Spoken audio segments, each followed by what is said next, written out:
Welcome back to another episode of Countdown Scouting Network. I'm your host, Joey Garcia. Here's my little kitty. Um, Before we get into this, my cats have been crazy over the microphone, camera, and computer today, so um, we might get interrupted at least a couple times. So um, that's all right. Let's get into it. So today we're going to be talking about the 2023 running back class. Um, it's a pretty exciting class, I think. Um, Especially the guys at the top of the class. The guys at the top of the class can be, uh, some of the best running backs we see come into the NFL over the last 5-10 years, even. You're talking about Saquon Barkley, Christian McCaffrey's, you know, guys like that, even all the way to, Reggie Bush and Ricky Williams in 2005 and stuff like that. So I think it's going to be a pretty exciting class. I think the top end talent is there. I think the depth is also there. And I'm sure there's some guys that I'm not even thinking of that, are going to prove themselves this year and kind of show up, kind of like Hassan Haskins did last year. Damian Pierce did last year as well. Some of those guys, even Kenneth Walker, we weren't talking about him from Michigan State until about halfway through the season. So there's going to be some guys that show up. There's going to be some guys that don't, and they're going to end up falling behind and maybe staying one more year. But it's going to be a good class. So let's get first visitor. Let's get into it. Okay.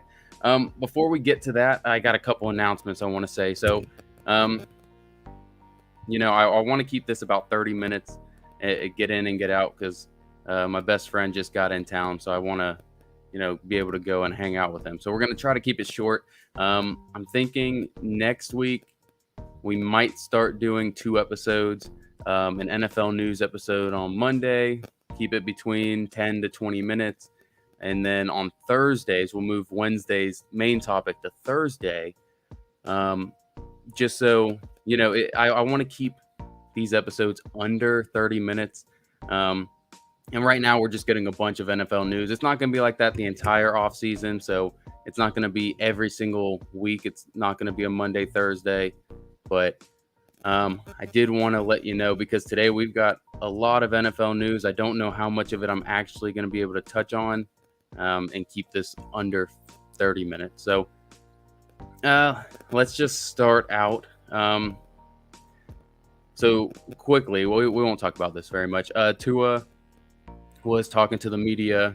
He had a couple good throws at practice, and he kind of called out the Twitter warriors or the keyboard warriors, that all they want to do is talk negatively about him.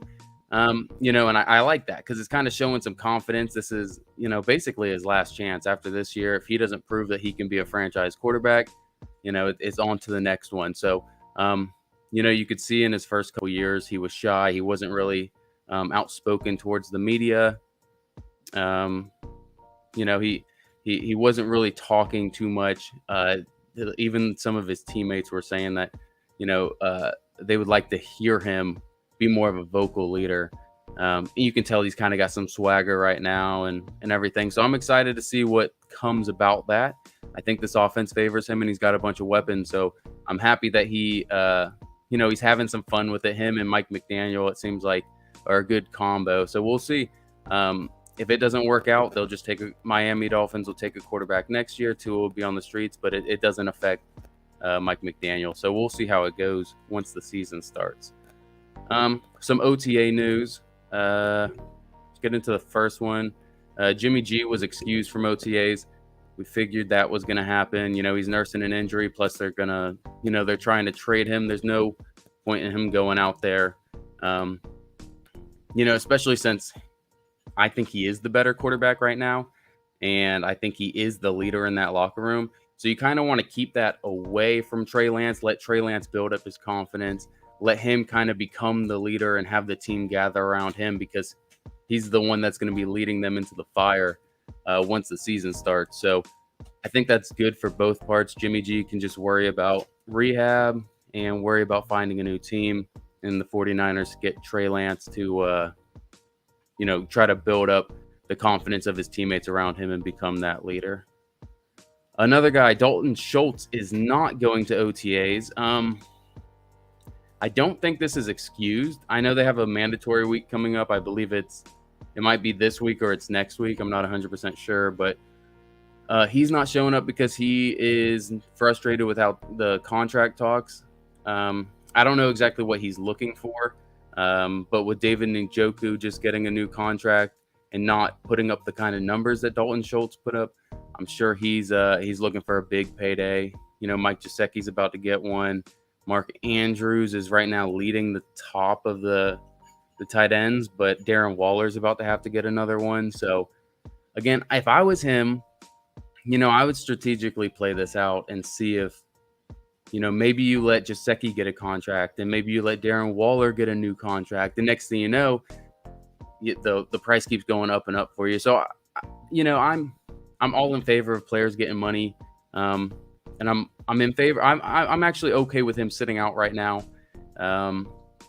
You know, because tight ends are very, very underpaid, and there's no point in him going out there and getting injured. And next thing you know, he's fighting to keep a roster spot, fighting to get some money. So I think it's okay. We'll see what comes about that. But yeah, Dalton Schultz is sitting out.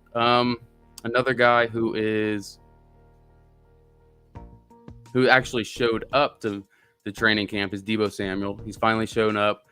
He still wants to get paid, but it looks like the relationship with him, with Kyle Shanahan, with the entire coaching staff and the GM and the front office, it looks like it's kind of starting to come back together. So, you know, if you would have asked me 3 weeks ago, what's the likelihood of Deebo staying versus Deebo leaving after this year, I would have probably said 65-70% chance Deebo's gone to free agency, not signing a franchise tag and forcing them to trade.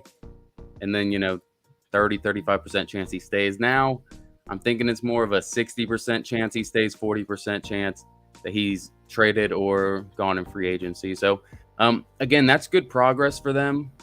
You know, maybe in a week or two, I'm more confident around 70-75%.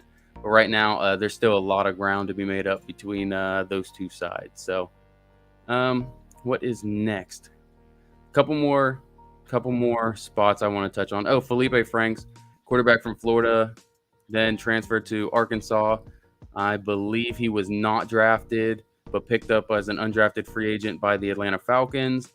He was also kept by the Atlanta Falcons throughout the entire year. And now it looks like he is not going to be playing quarterback. He's training with the tight end. So he's 6'7", 245 pounds. You know, in college, I thought he did a good job when he was running, and he had good strides. He could get up to speed. He wasn't the quickest. He couldn't really make guys miss or anything like that. But he's a big body. He just also was kind of afraid of contact, is how I felt. So it's going to be weird seeing him try to block. He's definitely not going to be a big hand in the dirt tight end, but you know, I'm rooting for him. I hope he finds even if he's not on the Atlanta Falcons, I hope he finds a roster spot. I hope he finds a groove somewhere and he has a long career. So more on that to come, I guess, as we see throughout the next weeks. A couple more. So one that just popped up, I'll get it over with. Cooper Kupp just re-signed a deal or signed an extension.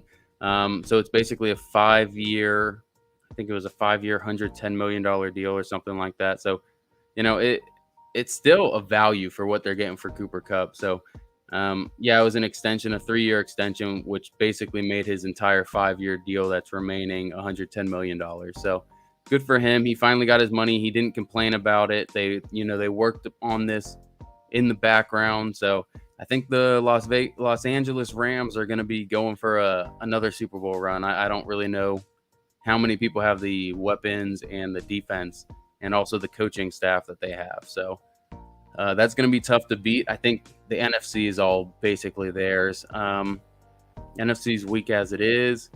Green Bay, Tampa Bay, and then the Rams. Like those are the only three I could really see at this point coming out of the NFC. So it's not going to be a cakewalk by any means, but I don't believe in the Cardinals. I don't believe in Trey Lance at this point. and the Seahawks are the Seahawks right now. So I could see them getting out their division with one loss, maybe two losses. Maybe they split the series with those two teams and then sweep the Seahawks. I could see them going for 12, 13 wins this season, 14 wins even. So now the Denver Broncos, they ended up selling their team to Rob Walton for $4.65 billion. Rob Walton is the heir to the Walmart, super centers. So I think it was his dad or maybe his granddad came up with Walmart, and now he owns it and everything like that. So new owners of the Broncos, so that's exciting. We'll see what happens with him, and if he's it doesn't look like he's a cheap owner. So maybe we could see someone kind of battle in the Rams with just paying players big salaries. But it's crazy because I think the last time a team sold, I think it was only like 1.5 billion. So that's, I don't really know what else to say other than that's a lot of money. And congratulations to Rob Walton and his corporation that just bought the Broncos. So it looks like I'm wearing a Broncos hat. It's actually a Durham Bulls AAA Tampa Bay Rays affiliate hat. So not a Denver Broncos hat. I got two more things. Let's make it quick, and then we'll get into these rankings. So Leonard Fournette showed up to OTAs, and the picture snuck out of training camp, and he looks big. So he was playing last year. I think it was 220 pounds, 215 to 225, somewhere in there. And I wish I had the picture to show you guys, but he looks like he's 245, 250. Like he looks like late in his NFL career, Eddie Lacy. He looks like Kelvin Benjamin when he came back as a tight end type out of shape. So he looks big.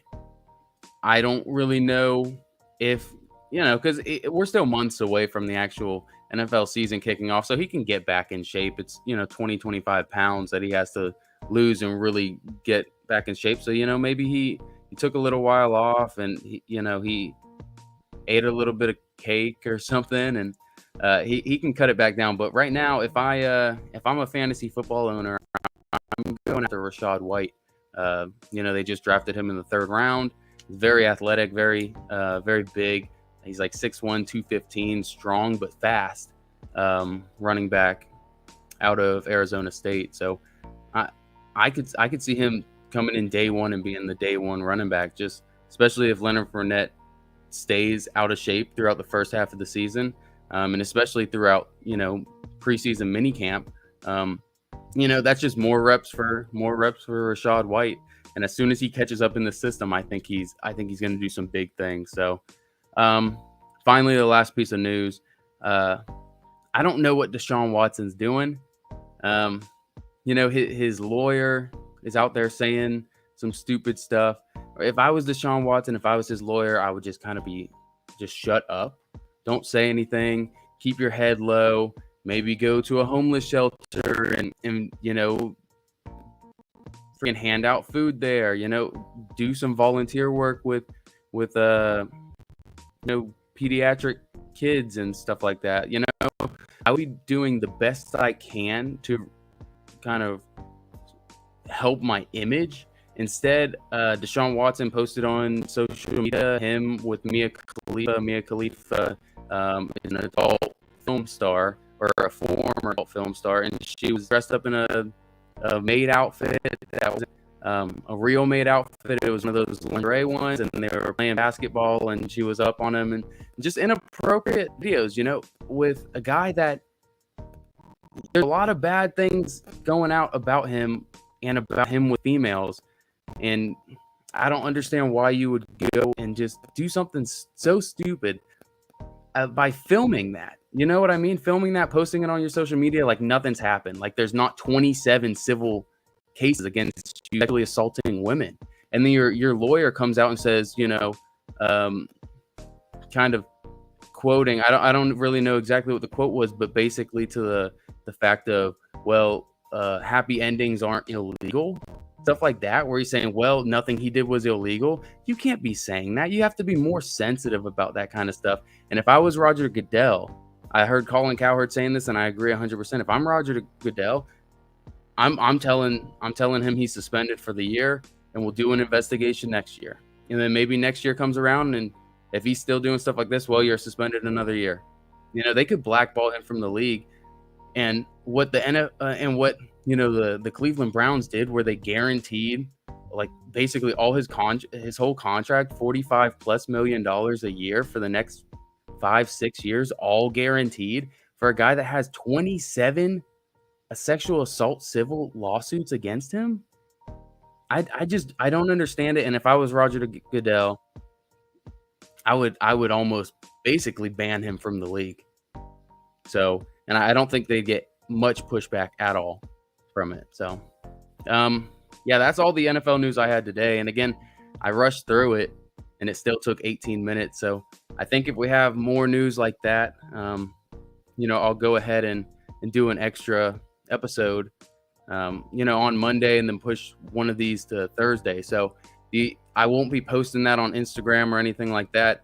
It'll kind of just be, you have to have notifications turned on for the channel to know that the NFL news is coming up. So, and if you miss it, the VOD is saved on here. You can come back and see it. So I don't think it's any big deal, but just I would suggest if you like the NFL news portions of these, and you like my opinions on this, just go ahead and hit the bell icon. So when I go live, you'll get a notification on your phone, and you can just pop in whenever you feel like.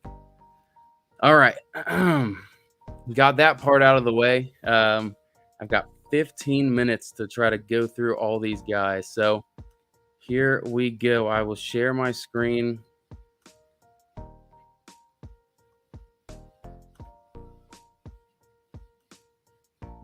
Perfect. All right. So here we go. We are previewing the 2023 running back class. This class is headlined really by one guy. I put a second guy in here because I really like him. I think he's going to blow up this year. So obviously the number one guy that everyone's talking about, Bijan Robinson out of Texas. And I think there's a lot to say about him, and I understand why everyone's talking about him, because he is a beast. There's almost nothing this guy can't do. He's not the best pass catcher, but again, that's something that I think he can learn to do. Everything else, with the ball in his hands, he's explosive, he's dynamic, he's fast, he's athletic, he's powerful. I mean, this dude is 20 years old. Last year he was playing at 19. So coming into this season, he's going to be 20 years old. But at 19, he looked like the best or the second best running back in the entire nation. It looked like he could play in the NFL last year when he was 19 years old. So I don't know. Every time I look at him, he kind of, I don't know if it's because of, I don't know if it's because he's playing at Texas, but he reminds me of Ricky Williams. A lot of Ricky Williams in that, other than the hands. He's got to get better at catching, but he's big, he's fast. He's not as fast as Jamaal Charles, but he's bigger than Jamaal Charles. And again, Jamaal Charles played at Texas, and maybe that's what I'm seeing. I'm just watching. I'm like, oh my God, is that Jamaal Charles? Is that Ricky Williams? And no, it's Bijan Robinson. So he's going to headline this class. I'm 100%. I would put money down today. I'd put McDonald's apple pies down today that Bijan Robinson is a top 20 pick in next year's NFL draft. And that's with it being a pretty good quarterback class. I think Bijan Robinson is a top 20 pick. So that's how good I think he is. I think he's going to be, the next, Todd Gurley, Saquon Barkley, Christian McCaffrey, Leonard Fournette, all of those guys, those studs, J.K. Dobbins, Cam Akers, all those guys, he's up there with them. I think he's going to have a very, very good NFL career. We'll see what happens this year in college, obviously, but there's not many can't miss prospects, and I would put my name on him that he's a can't miss prospect. So he's exciting. Another guy, Jahmyr Gibbs. Not very many people know about him. Um, Not very many casual college or NFL fans, I would say, know about him. He played at Georgia Tech. He was very dynamic at Georgia Tech. They, switched from a triple option offense to a spread offense. And this man is smooth like butter. Okay. He's 5'11, 200 pounds. He's going to be 20 years old this year. So he's going to be technically a true sophomore because he had the COVID year. So not a true sophomore. He's going to be a COVID sophomore. Same as I think Bijan's actually going to be a COVID sophomore as well. So both can be 20 years old. But Jahmyr Gibbs transferred to Alabama, and he's going to blow up this year. Last year at Georgia Tech and his freshman year at Georgia Tech as well. I don't really know what to say with a bad offensive line. They were talking about their offensive line averaged, I think, 255 pounds was their starting 5 offensive linemen put together, averaged 255 pounds. And he had to play against Georgia. He had to play against some big teams, big defensives. Florida State, even though they're not the best, their defensive line was good. And he was breaking tackles in the backfield, catching passes out the backfield. He was having big games with no one around him, no help at all. So I'm excited to see what he can do at Alabama, with an actual NFL offensive line around him, some weapons where they're not loading the box up against him the whole time. So look out for Jahmyr Gibbs this year. The next ones, of course, Zach Charbonnet, UCLA's running back. He was at Michigan. He came in as a wide receiver, was a wide receiver running back hybrid. Wasn't getting as much playing time at Michigan. Went to UCLA, and last year he had a heck of a year last year at UCLA. He's big, he's powerful, he's got great hands, can run really good routes at 6'1", 225, and is a decent pass blocker. I think he was my RB6 last year. So this last draft cycle, before I knew he was coming back to school, he was ranked as my RB6 last year and decided to come back to school. I had him as a 3rd rounder. He's going back to school. He's a guy who he could be a top 50 selection. I could definitely see that. Again, he's a big body. He runs good routes. He has really soft hands, like really, really soft hands, and is powerful as well. He knows he's 225 pounds. He's not the fastest, but honestly, I think he probably runs a 4.55 at 225 pounds. He's under 4.6, and he's powerful with good hands. So again, this is another one of those guys. I think we're going to get maybe 4 running backs in the top 50. And I think he's one. So really, I think he's probably my crush of this year's running back draft. And I hope he has a really big season this year. Sean Tucker from Syracuse. This is going to be his 3rd year. I think he started as a freshman too. He's a funny dude. That's really why I started watching him. I didn't watch much Syracuse football, but just seeing him on Twitter, he's so funny. After every game, he'll post something. He's a funny follow. If you have a Twitter, I suggest you go follow him, because after every game, he posts his stats, and if they won, posts the team stats, and it's basically like he's writing in his diary, and he's like, I thought I played all right. I know there was more I could have done. I had 27 rush attempts for 175 yards and 4 touchdowns. We still ended up losing the game 37-34. I know I could have scored another touchdown. It's okay. We'll get them next time or something. Literally every single week he does a whole like journal entry on Twitter, and I love it. It's funny. And he's a fast running back. He's 5'10", 210. He's fast. He's got some explosiveness. He's got burst to him. I'd like to see him catch a couple more passes. I'd like to see him in pass pro a little bit, but he's basically a do-it-all running back. And again, he's 20. He's going to be 20 going into this season, so he's young. He doesn't have much. He doesn't have much tread on his tires. This year was a big year for him, and it kind of shows that he can be the workhorse. But he's not coming in with 700 carries on his tires like Todd Gurley was. So Sean Tucker is going to be one that if you end up watching some ACC ball, hopefully you see a Syracuse game, because he's very, very good. All right.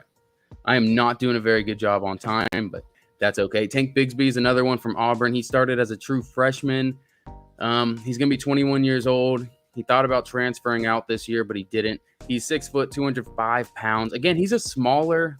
He's not that thin. I thought he was shorter. I'm pretty sure he's probably more like 5'10", but they have him listed as 6 foot. But his thighs are huge.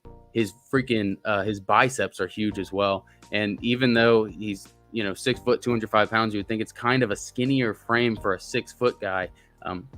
Now he's got power. He's got real legit power, and he's very athletic. He hurdles guys. He can spin in place, make guys look very silly. So he's another guy. I could see him being a top 50 pick as well. So again, these top 5 guys are studs, and there's some guys coming in to back them up as well. I'm 15 deep on this running back tier list thing. So we've gone through 5. Let's quickly go through the next 10. All right. So Lou Nichols III from Central Michigan. Probably no one's really heard of him if you aren't deep in the scouting of running backs. He was a workhorse last year at Central Michigan. I think he got 351 rush attempts last year. So a lot of freaking rushes last year. But I wish I had the stats. I should have brought the stats up. But, he 350 something rush attempts. And it was still like 6.5 yards per carry. Very, very good. 5'10", 220 pounds. He's going to be 21 going into this season. So he's still young. Even though he's proven this year that he can be a workhorse with, the 300 plus carries. The last couple years, he wasn't getting as many carries. So he's not coming into the league with a bunch of tread on his tires. But, he is a proven workhorse running back. So I could see him shooting up boards as well. The next guy, Deuce Vaughn from Kansas State, 5'6", 175 pounds. He's going to be 20 going into this year. I don't expect him to come out this year, unless he is 190 pounds, 185, 190 pounds when the season's over. Just because he's a little small. I don't know if the NFL is really going to like his small frame, but he is electric. He's quick, he's fast, he's elusive.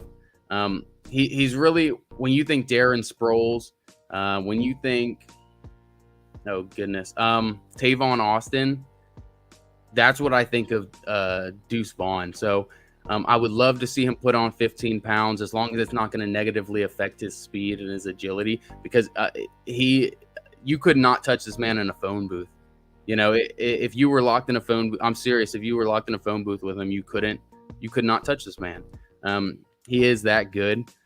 So I'm excited to see some Kansas State this year, and hopefully I see him go off. Because I'm a big fan of Deuce Vaughn. He's a little guy playing a big man's game, and he's not afraid of anyone. So it's really inspiring. Coming out to the next guy, Chris Rodriguez Jr. from Kentucky. He's 5'11", 225 pounds. I thought he was going to come out this year. I was very excited for him to come out this year. And he decided he's going to stay for another year. So good for him. The one issue I guess the 2 issues I have with him would be that his fumble rate's a little bit higher. But again, Jonathan Taylor's was higher, and look at him in the NFL. He's doing fine with fumbles. But Chris Rodriguez is basically a bowling ball. He does not go down on the first tackle attempt, but his fumbles were a concern to me. And also, he's not the purest pass catcher. He tries his hardest in pass protection. He tries his hardest in the receiving game, but it's just he's not the purest pass catcher. I think it's something that he knows and he's been working on. You could tell kind of from 2 years ago to last year that he's been working on it. I just don't know if he'll ever be a pure pass catcher. But again, I don't think it's anything to worry about. He can catch screens, he can catch balls in the flat. So that's really all you're going to need from a 225-pound back that has the center of gravity that Chris Rodriguez does. So huge fan of him. He's a physical runner, and everyone loves a physical runner. I understand in this day and age it's not the flashiest, but man, I love some Chris Rodriguez running. All right, tier 3. I think it goes to 4. So here's my tier 3 running back prospects. Tavion Thomas from Utah, 6'3", 240 pounds. And I couldn't find his age. He went to JUCO before going to Utah, and he was at Utah for a couple years. So I'm projecting 23. He could be 22. He could be almost 24. I think he's 23, though. I just couldn't find his age. But this is a guy I was fascinated with late in the year last year. He single-handedly beat Oregon when Utah played them. I think it was maybe week 7. Utah played them, and he was just running it down their throat. That's kind of when he caught my eye. He's a very, very physical runner. They don't really ask him to catch the ball very much, but why would you when he's 6'3", 240 pounds? And he breaks the first tackle, he breaks the second tackle, and once he's up to top speed, he's not the fastest. He could get caught from behind, but he's so hard to take down. I'm a big fan of him. I don't know how much success he will have in the NFL unless he learns to pass protect a little bit more. But again, you look at guys like Derrick Henry, A.J. Dillon, Jay Harris is 245 pounds now. So there's guys that can do that. It's just, again, all 3 of those guys have very soft hands. So if Tavion Thomas can prove that he can either pass protect or he can work in the pass game a little bit, I think that's what's going to get him shooting up those draft boards.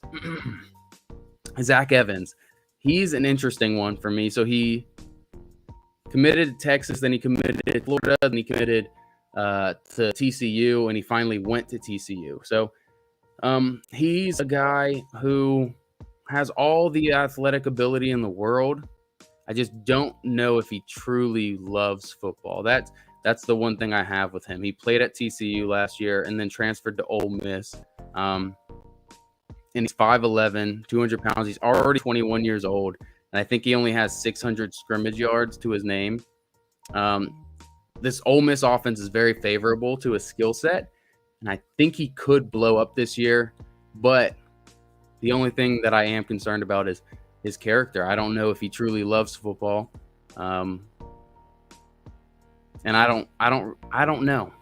He's a mystery to me. Again, I couldn't find a lot of good stats on him. Saw somewhere that he was 5'10", 185. I saw somewhere he was 6 foot, 205 pounds, and I saw another place where he's 5'11", 200.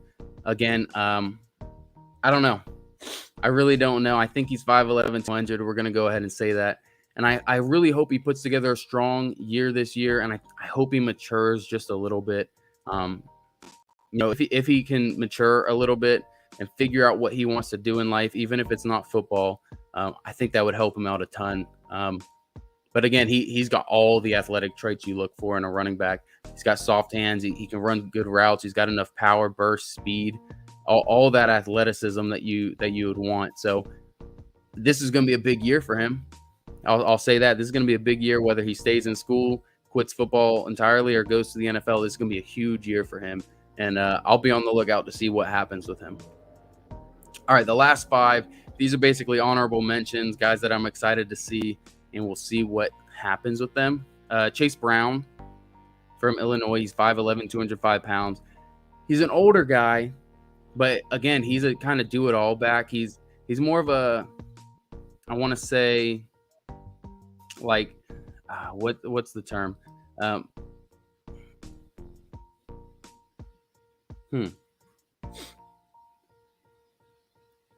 Jack of all trades. There we go. He's a jack of all trades.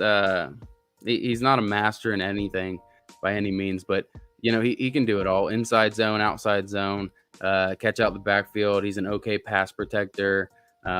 He's got a little bit of power to his game. He doesn't really go down on the first attempt. And he always fights for extra yardage. So he's got that heart that you want.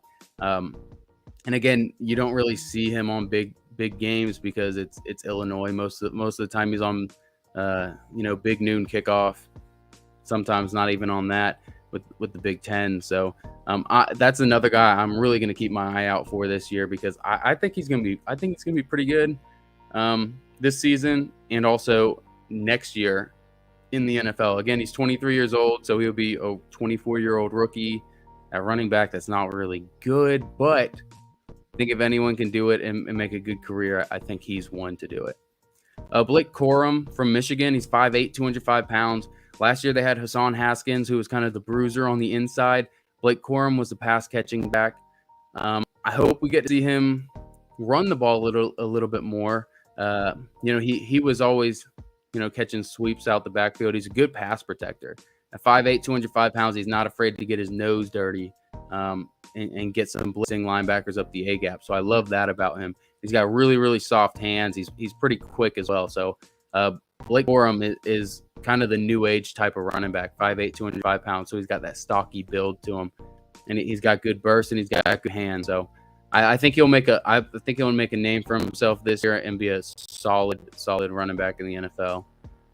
Coming on to these next two guys, I'm going to group them together. Muhammad Ibrahim from Minnesota. He's 5'11", 210 pounds, 23 years old. And Cameron Peoples from Appalachian State. He's 6'2", 220 pounds, and I believe he's 23 years old as well.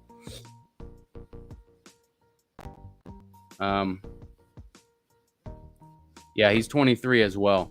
So both of these guys, they need to have a healthy season. If both of them can have healthy seasons this year, again, they'll be 24 years old. So I don't think you're going to be first, second, third round pick, but you could see both of these guys go in the fourth round and end up carving out nice 3-4 year careers in the NFL.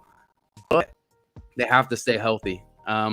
They've both been riddled with injuries, and they're both kind of similar running backs. They're bigger backs.